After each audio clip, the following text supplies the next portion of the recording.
Hey guys, quick warnings for this video as it contains moments of drowning, military PTSD, and descriptions of body horror, specifically around the wrists. With that out of the way, let's get to it. Last we left off, Quinn had reunited with her eldest brother, Oliver, having somehow been saved by the demons in their deal. Oliver was obviously brought back to the base, and Quinn questioned him thoroughly. Where did they go? What happened? Are Jamie and their dad okay? Being the calm older brother that Oliver is, he first puts her worries to rest by telling her how their brother and father are fine. They were unharmed the last time he saw them. He has no idea where they are, though. None of them know where they were brought to. It was just this foggy forest of thin trees and no end. Sometimes the beast would show up to taunt them, but otherwise they were left alone and unharmed.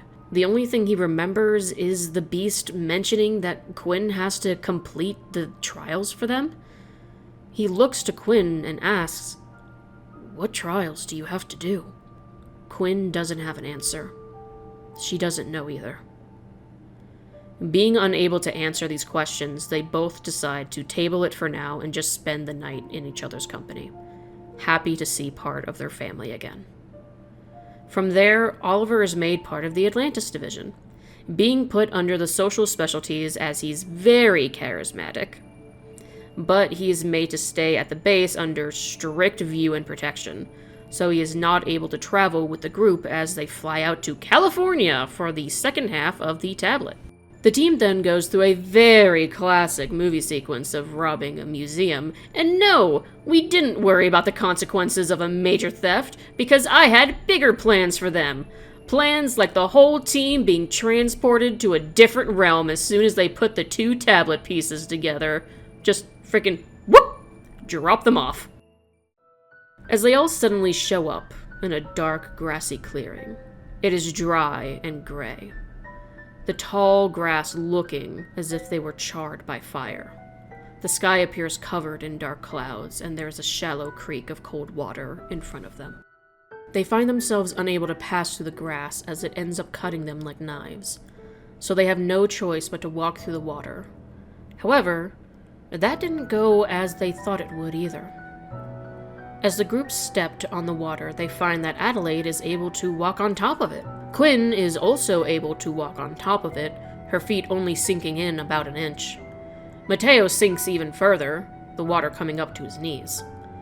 It's an odd phenomenon, especially because the water looked very shallow. They could even see the rocks at the bottom. Yet, Mateo's legs sank in deeper than it appeared. As they were wondering what it meant, Karth stepped in, and he completely sank beneath the waters, the cold shocking his system as he was swallowed by the darkness. Within there, he can see that he was being dragged down further, ghostly white hands gripping onto his ankles. But they weren't the only figures in the water. Karth was surrounded by them. The ghastly sight of floating bodies all around him, grayed and white, all drained of color, their eyes on him and their mouths moaning open as they reached towards him. But what made him have to make a composure check was how he recognized a group of the bodies, the ones that are in pieces. Floating chunks of flesh drifting past him as he sees his old military team in front of him in the waters. In these waters, you sink by the amount of death you feel part of. And even though Karth did not kill all these people, he still feels guilty for every single life he could not save, and every act of cowardice that kept him from moving, from doing anything. This freezing grip held on to him even now as he looked in horror and could do nothing as his lungs filled with water, his chest tightening and burning as he drowned in darkness. Everything was so slow and painful and quiet. It was hard to believe that it was only for a second in reality, as a muffled voice came to his ears, and he was suddenly yanked up from the water, finding Mateo had pulled him out. Quinn rushed over and immediately began to comfort Karth, checking if he was okay and asking what happened. Karth was too shaken to speak. All he could do was grip tightly onto Mateo's arms and shake. They all looked towards the water in question, investigating it, and that's when they noticed the water bubbling around Mateo's legs, faces pushing through the water as if it were a plastic film, then sinking back down below. Don't like that! The players debate for a moment on how to handle it, trying to think of a good plan, but that got cut short as something brushed Mateo's leg and tried to grab him. That was when everyone was finally just like, nope, fuck it, we're gonna run for it. And so they ran, Mateo carrying Karth on his back to avoid the water, which was an awkward and uncomfortable situation as Karth calmed down enough to remember his feelings towards Mateo. But still, he didn't object to it as he absolutely did not want to sink into the waters again. Running actually did end up working as they all got successful rolls and avoided the bodies and hands that tried to reach out for them. Soon, jagged and tall black trees started to decorate their path. Unnaturally vibrant red strings tangled and hung among the branches. Before they realized it, they are not running over water anymore, and they are simply walking through this dark forest. And yes, Mateo did put Karth down to walk on his own, and they immediately distanced themselves from one another. Quinn staying with Karth to hold his hand as a sign of support and comfort from the earlier experience. Karth remains quiet and very rigid. As the team walked, they found more and more red string decorating the impossibly tall trees. No skies visible, only a crimson canopy of string. Then, suddenly they hear the groaning of wood. Trees start to fall over as... No. Wait. The trees weren't falling over. They were bending. And they were all attached to a center... a body. It was a massively tall creature, bending and curling down to look at them. A wooden plank of a mask with a woven dry grass head drape and two glowing eyes staring down at them. I see you have come.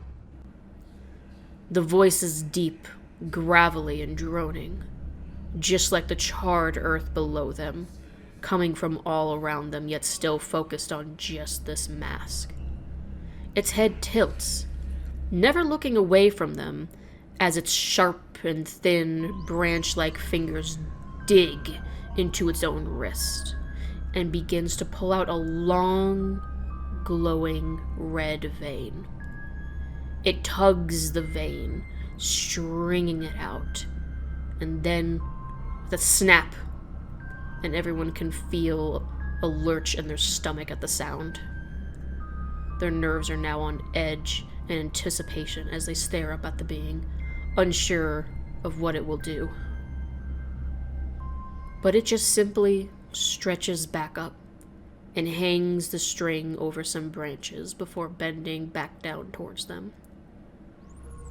I see it in your strings. You are here for answers. Follow. Warily they do, each step this entity takes just sounding like a collapsing tree and roots snapping. Soon, they come to a tapestry of red, and the tracker explains how it knows they are here for answers on Atlantis. But sadly, they are not able to give any.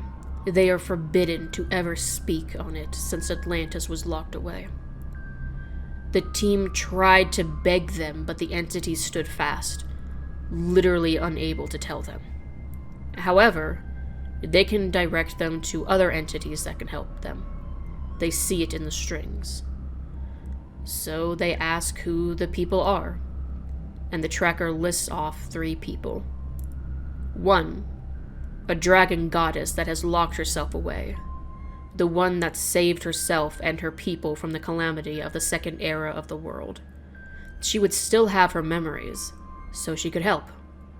Her name is Drasmus. 2. The last living entity to leave Atlantis. Their name is Lobeck. However, he has suffered damage to his memories. 3.